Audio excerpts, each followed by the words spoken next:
Hey everyone, welcome to another episode of the Cup of Nurses podcast. So today I wanted to talk a little bit about my registry slash PRN position that I took here in Chicago. I'll talk a little bit about how orientation went, why I decided to take this position, and a little bit of my pay structure and my plans on what I'm going to try and do with this registry slash PRN position. Before we start the show, shout out to our sponsors, Liquid IV and BetterHelp. I drink Liquid IV after every workout, after every sauna session. I highly recommend it. Make sure you guys stay hydrated in the gym, out of the gym, and on the unit. Use code CONPOD at checkout for a little bit of a discount. It's never too early, it's never too late to get a therapy session in. Your mental health matters, guys. Make sure to visit betterhelp.com/cupofnurses and try to get a therapy session in. And of course, we give you a little bit of a discount if you use code cupofnurses at checkout. Make sure to also visit cupofnurses.com for all of our updates, all of our show notes, and all of our resources are also over there. And cupofnurses.shop for all of our merch and our nursing t-shirts, nursing gear.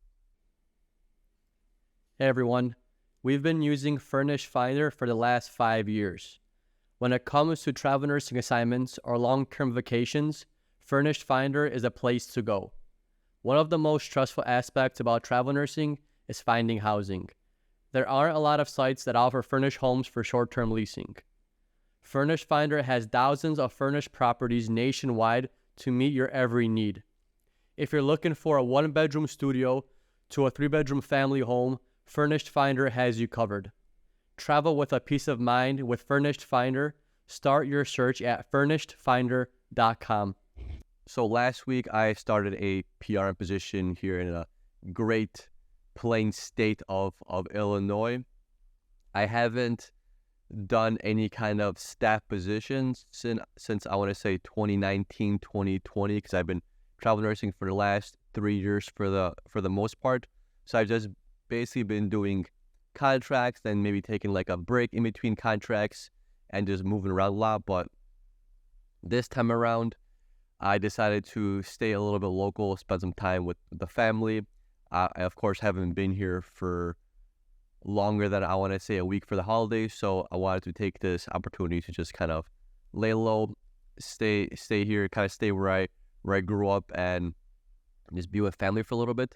But I also wanted to make some money. So I'm 29 years old. I looked into some local contracts, but I was like, I don't really want to do nursing full-time yet. I wanted to take a little bit of a breather in a sense.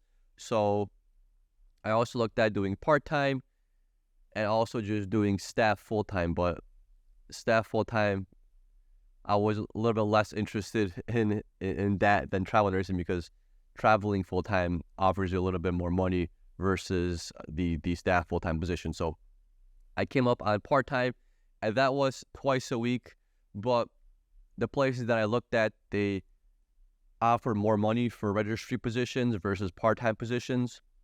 So I'm like, I could do part-time. I can give them my 2 days a week or 2 nights a week, and I'll be okay with that.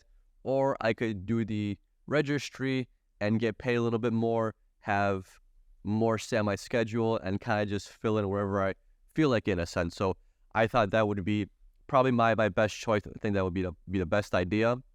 But the thing is, with registry versus part-time or full-time is you, of course, don't have the benefits. So there's no 401k attributed to it. There's no insurance attributed to it. So I have to basically figure that side of things on my own. But with travel nursing, I kind of had that figured out for the most part. So I haven't had any issue with that, because I don't mind working more than once a week. But like I said, I wanted to maybe just still have a little bit of a break from bedside with the goal of probably doing a local contract sometime in the upcoming months, sometime in the fall when rates go up a little higher. I was thinking about doing the travel contract full-time and then just doing the registry position 3 times a week at the hospital. So I'm going to maybe try and juggle both at the same time. Is it doable?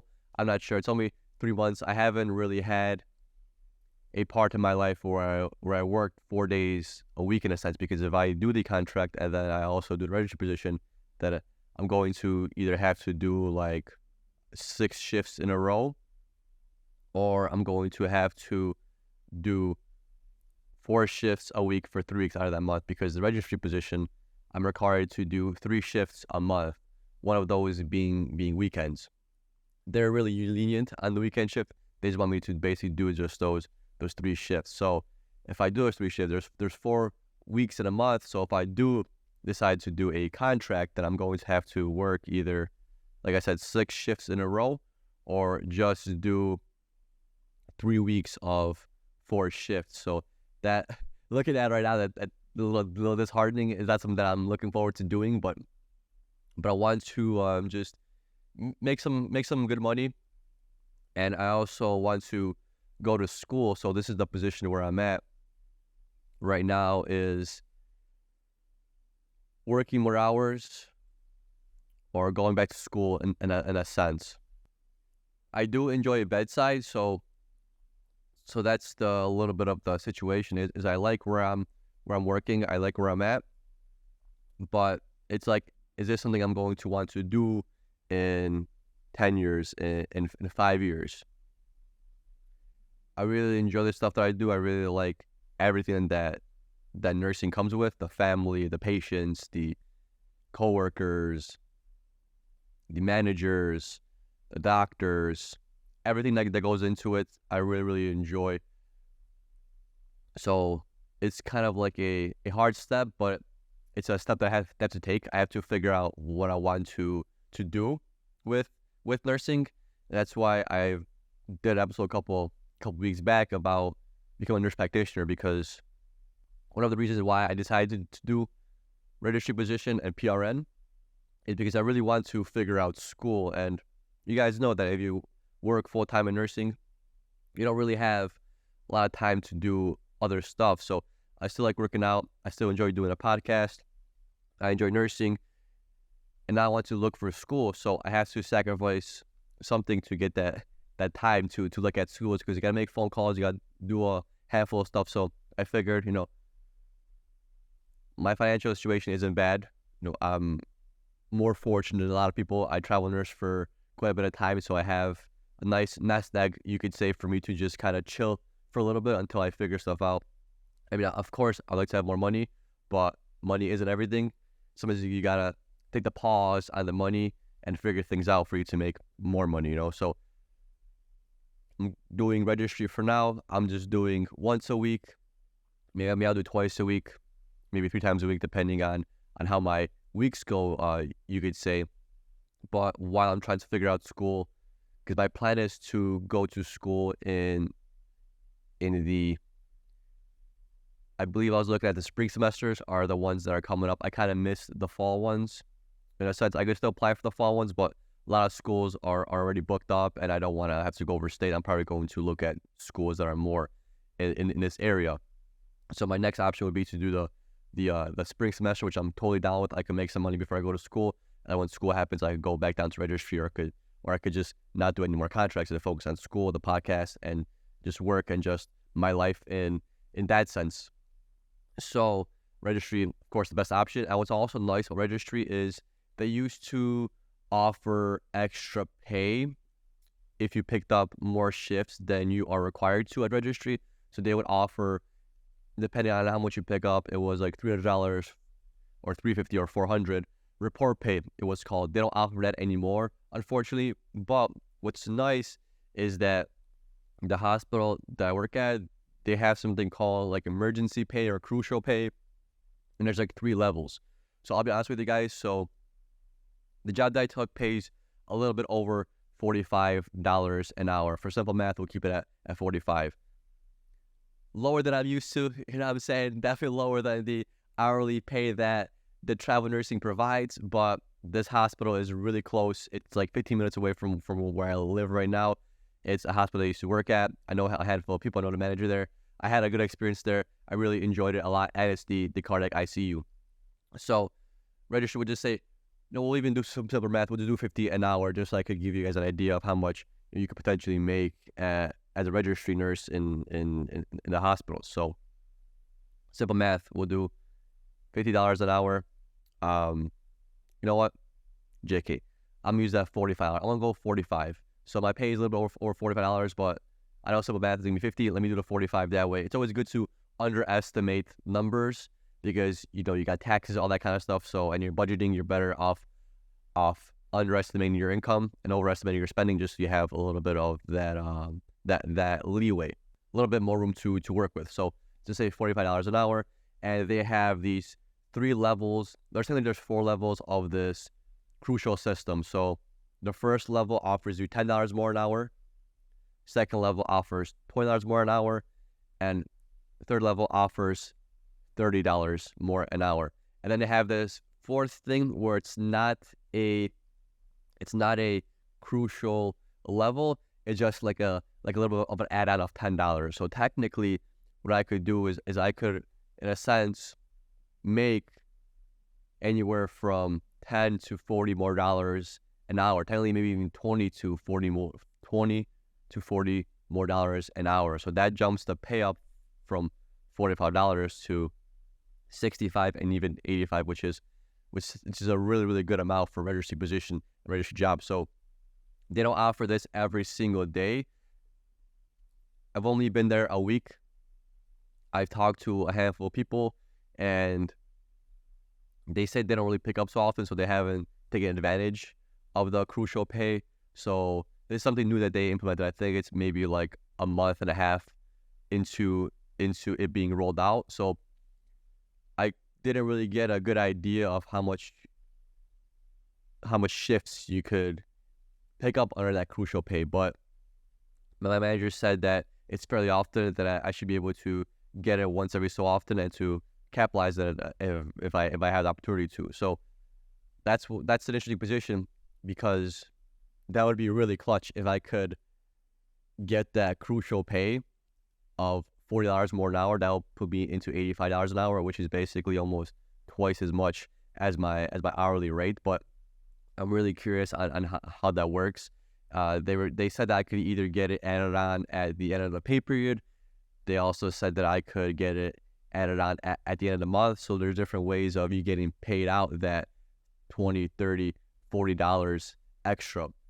But I'll tell you guys more about that once that comes into play. But nobody really gave me an honest idea of how often they do this crucial pay, because if it's like a once in a month kind of thing, that kind of sucks. But if it's more of like a weekly thing, bi-weekly thing, I'd be more willing to pick up, because being registry, I'm in it for the money. I do enjoy nursing, but I want to make some money, especially if I do decide to go to school. Registry is the way to go. So with the registry position, just as a refresher, I'm only required to work 3 shifts a month, one of those being a weekend. But of course, they are lenient on the weekend. So as long as I just do 3 shifts a month, they're completely fine with that. And on top of that, if I pick up more than the required 3, I can get something called crucial pay, which can give me anywhere from $10 to $40 more dollars an hour. Now, on the topic of orientation, so I have worked at this hospital before. I know some of the people that work there. I know the manager. Orientation was fairly quick. So my first orientation day was a Monday. I spent 8 hours there. It was like a 7 to 4 kind of thing. Literally just listening to the educator talk about policies, procedures, setting up my badge, setting up my email, my payment account, all the other picks and stuff that I gotta do. Just signing a bunch of papers, just trying to get that figured out. We also did a little bit of a tour of the hospital. Got to meet some people that I used to work with, because I used to work there on nights. A lot of the people that used to work there on nights are now days. So it was nice to just say hi, get to talk to them for a little bit while exploring the unit that I knew fairly well. So that was nice. It was nice catching up with manager, because when I started there, the manager there is currently in position. She used to be the clinical educator, and she moved up. So it was nice having her there and just talking about her experience and just catching up. And the manager that used to be manager there, she got a higher position, and actually on the same day of my orientation, she actually came back. So I got to meet my ex-manager while catching up with my current manager. So that was actually really cool, really cool experience. Just taking a look at, in a sense, how I first met these people and how they moved over the last 3 years to different positions and different roles in a hospital. It gives you like an interesting perspective on the flow of people's nursing careers, because the current manager, she used to be a nurse, then she became an educator, and now she's a manager. And the prior manager, she used to be a nurse, became a manager, went to a different hospital, became like the DON there, and now she's coming back for a different position at this hospital. So it's like really cool to reflect on all the stuff that I did so far in my career and all the stuff that they've done in their career. But keep in mind, they're like 10 years older than me, 10, 15 years older than me, so they have a lot more experience, they meet a lot more of the criteria for moving up in a nursing hierarchy, you could say, or nursing chain. You know, looking around, looking at people, assistant people that became NPs, went back to school, did this, now they're managers or they're caseworkers or do all that kind of stuff, and you feel like maybe you missed out a little bit, but that's a feeling that everybody gets. There's for sure some nurse practitioners or case managers that look at me and feel like they missed out on travel nursing. They didn't get an opportunity to do it, and they would love to do it. Now they feel kind of stuck. That's what everything. That's how human beings are. We always look at what people are doing as better than the way we did it, but that's completely incorrect. It's just our need to want something that someone else has. That's everything. It's with cars, it's with jewelry, it's with money, it's with work, all that kind of stuff. It's with the physique, all that. But to get back in here, it was really nice to catch up with everybody and just seeing how everybody progressed, everybody changed, you know, how they matured. It was very nice. So that's basically what I did for my first orientation day. My second orientation day was me completing more modules. I did some Epic coursework because we're using Epic in the system. I had to do a bunch of modules. I think the modules took me like 10 hours to do. I'm going to say 10 because I got paid for, I think, like 10 hours of them. So I'm going to say they took me 10 hours to do. But the Tuesday was a big module day. I did a lot of Epic stuff. I stayed there for like 4 hours. So that was nice. I got some coffee. I just walked around the hospital, explored a little bit. Met with my educator again just to touch base on where I am. She also said I could try to test out of the EKG module. So basically gave me the exam, and if I could test out of it, I don't have to do the really long course. So on Tuesday, I did a just a little simple orientation. That was a big module day, and then I found out some more information. So then Wednesday, another orientation day, but this day was just focused straight up on just modules. I had to do a Epic test out exam, and I did my EKG test out exam because I just decided to study for it. I just looked at some Epic videos just so I have to take the giant course, because if you don't pass the test out exam, the charting course is going to be easy, like at least anywhere from 1 to 3 hour course. And with the EKG, if you don't pass that, you don't test out of that, you're doing a whole EKG course again. That's going to take you like at least 3 hours. So I diligently studied for those Tuesdays so I could take it on Wednesday. And I was able to pass the Epic. That one I was a little bit worried about because the first one was charting like the pain and like the pain score and the pain location. But this is a higher tier of Epic because different tiers of Epic. And I got the first like 3 wrong of the pain section because you know how you normally type in the pain location? This one, you had to go on the LDAs and actually press on the location on the little avatar of where the pain is. And I didn't know we were supposed to do that. So I was trying to figure out like where the heck do I type in this pain? There's no box for pain, but you actually do it in the LDAs. I later on realized that when I was just reviewing what I got wrong and that kind of stuff. All the other ones I passed completely. It was just that beginning steps that I didn't know what to do because I didn't realize that they require you to use the LDA avatar for the pain location. So after that, I was like, okay, well, this is the first one. I maybe got 2 out of the 6 right. I'm definitely not going to be able to pass, but it got easier as time went on, and I was able to figure out more of what to do, where can I find this, where can I find that, just because of my epic experience. But the EKG exam, guys, man, I was so worried about that one. I was so worried. I know my EKGs. I've basically been doing EKG strips every shift of my nursing career, but it's one of those things where you're just like, I don't want to get it wrong, because it's like 50 questions, and if this is 50 questions, and if I miss a handful, you got passed with 80%, so if I miss like 10, then that puts me at a disadvantage. I gotta retake the course, because you don't see every single EKG rhythm there, so sometimes it gets confusing, especially if you go into the heart blocks, the Winky box, the type 1, type 2, all that kind of stuff. That's a little bit confusing, and that's the ones that they tend to throw at you the most.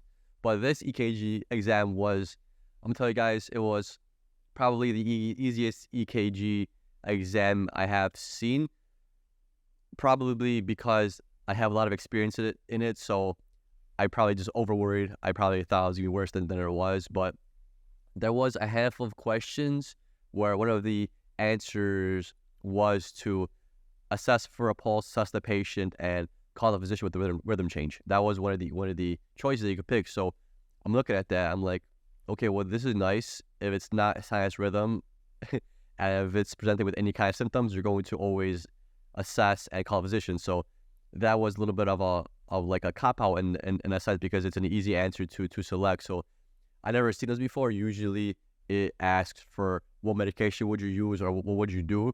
I've never seen EKG exam give you one of the answers as assess and call a physician and wait for order. So that was nice, because those are almost like free answers. And even in the ones where that answer is not correct, if it's sinus rhythm, you don't need to do all that extra stuff, right? So that was easy. That was very nice. So then Wednesday I did all that. I finished all my modules in that one day, and then Thursday came.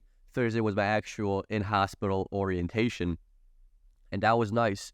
As soon as I came in, one of the assistant managers that knew me, I worked with her in the past, is like, all right, Peter, well, you've been here before. We're going to give you the full work. So, and during my orientation, I was obviously partnered with a nurse, and we had a patient that was fresh from a mitral valve clipping.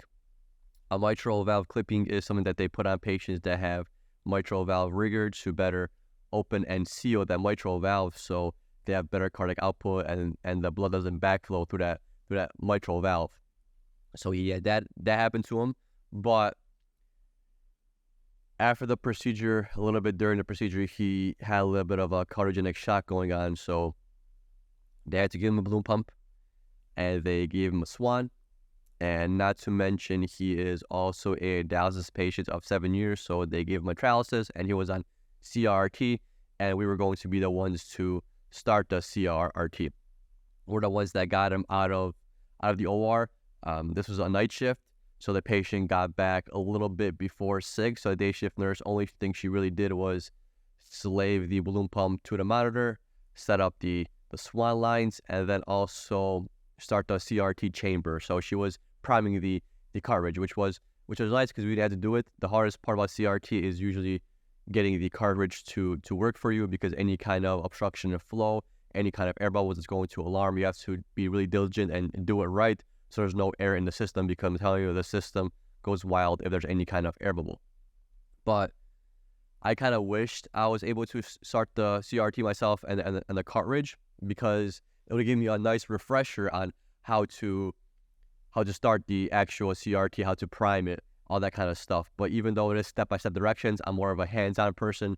For me to learn how to do something properly in the correct way, I have to be able to touch it, I have to be able to move it, I have to be able to mess with it, I have to be able to actually do it. That's the way I remember best. I'm not the kind of person that reads something and, okay, I got it, and we'll see what happens. I have to get a good feel for it to be comfortable with it.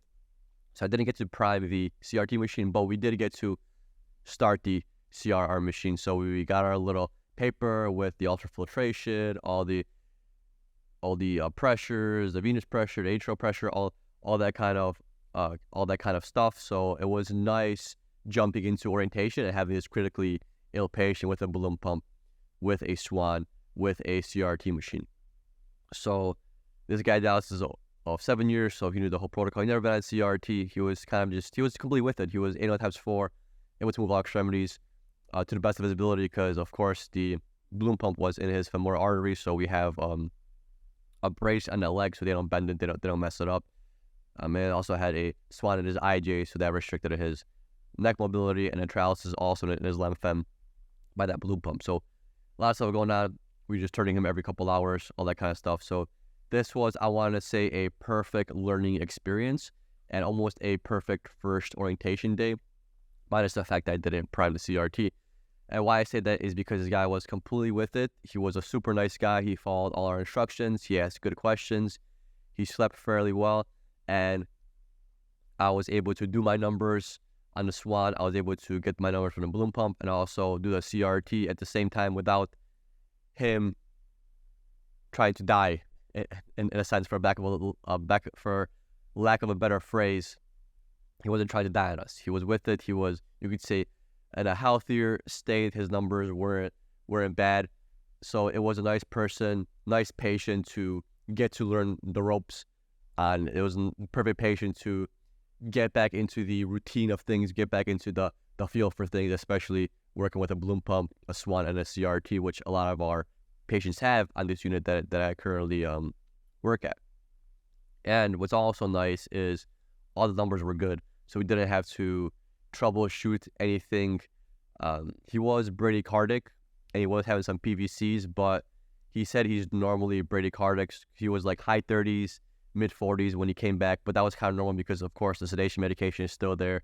And back once the shift moved on, a couple hours in, he started being more like high 40s, low 50s. So that was a good change. Nobody was really worried about it. I wasn't really worried about it because that's his normal. He was just a little bit more bradycardic, you could say, because of the whole sedation that he got, all the medication that he got. So that was good.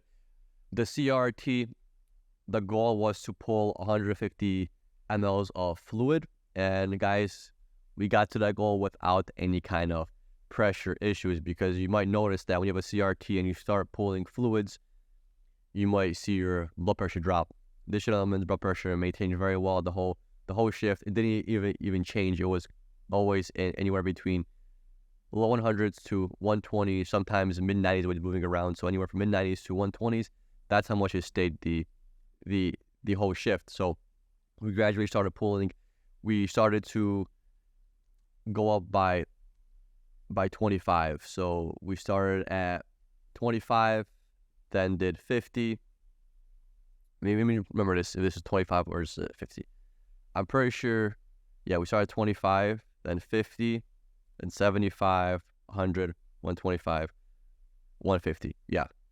So we slowly went up by 25. So the first hour of the CRT, we didn't pull any kind of fluids. By that, I mean, we didn't take out any fluids. So whatever he got in, we took out. So he was on, the KVOs for all those lines. He was on dobutamine, 5 milligrams. So I had to add up all those pump numbers. So he was getting, I think, like 45 mLs an hour for the KVOs and all the other fluids. So we had to pull that out the first hour. So you're pulling that out, the 45, and then plus when I did the Swan numbers, that's another 30. So we were pulling out, I want to say 75 for the second hour. The first hour, we let it run. The second hour, we pulled whatever you gave the last hour, and that was the 30 mLs of injectate and then 45 mLs of the medication and fluid that he got. So we weren't at a not negative yet. We were doing just a zero. Whatever we put in, we're taking out. The third hour, that's when we decided to take out 25 mL. So on top of that 45, we also took out another 25. So that gives you 70 mLs of fluid that getting taken out. I didn't add the injectate that time because I didn't shoot numbers every hour. We only shoot numbers two to three times a shift, usually 3. When you get there at midnight, and then about 4 o'clock in the morning before you do your mixed minutes or after you do your mixed minutes, whichever one time allows. So I only have to account for that injectate just during the time that I push it. So the second hour, so the first hour, like I said, we just let it run. Second hour, we took out the 70, the fluids, medication, and injectate. Third hour, we took out the medication and 25. So he was then finally operating at a negative 25 in a sense. And then every hour, as long as his pressure is held, we went up by 25. Some nurses would go up by 50. It's your judgment call. If you think their blood pressure can handle it, go for it. His CVPs on the Swan were anywhere from 9 to 13. So that does show that he has some fluids on him. Probably good to take that fluid out. And then we eventually got to that 150, I want to say maybe 6-7 hours into the shift. And ever since we got to the 150, that's where we stayed at. And we were able to get that negative 150 for the last, I want to say, 4 or 5 hours of the shift, which is nice. Swan numbers were all good. Index was good. Output was good. CVPs towards the end of the shift did start to go down by one, but you're not pulling too much fluids, but you're pulling just enough. So textbook wise, this was a perfect scenario. CVPs going down, cardiac index staying well, cardiac output within parameters, SVR is within parameters, balloon pump was 1-1, is working fine. We're getting a cardiac output, CRRT machine pulling out the 150. Textbook, everything was going according to plan, and that's the way it stayed. His labs in the morning were also good. We didn't have to replace any kind of electrolytes. Hemoglobin was steady. Platelets were fine. INR was fine as well. It was downtrending. So normally if you have somebody on a balloon pump, a Swan, all this kind of stuff, usually with the balloon pump, Swan not so much, CRRT not so much, but if you have a balloon pump, you want to have this person most likely on a heparin drip. When he came on his shift, there was orders for heparin drip, but he was getting some hemoptysis. He had a lot of bleeding coming out of his IG where the Swan was. So we got the chargers. We spoke to the nurse practitioner, and we decided to not start the heparin. We redrew the heparin. It was like the PTT was like 160s, and then we redrew it again a couple hours later. It was still like in the 120s, and then in the morning it was, I believe, in the 60s if I remember correctly. So we didn't start the heparin because he was just bleeding from his line size. He was bleeding out of his mouth. So we felt that that's not stir the pot. His PTT is high anyways. Let's just wait a couple hours. Does look like he's going to have a clot if we decide to hold his heparin overnight, and that's what he did. And in the morning we passed it down. Dad talks about starting again. They're going to talk to our team. Most likely after I left, he probably got put on the heparin drip just for safety, all that balloon stuff and all that kind of stuff. So everything well, guys. Balloon pump was 1-1. Swan numbers were good. Mixed venous, if I remember correctly, I believe it was 71. It was either 60 or 71. I forget which one it was, and that's good. That's good for the patient. No complaints. We'll take that any day of the week. So that was nice. So that's how I kind of manage my night. I like CRTs because every hour you're in there doing something, so time goes by real fast.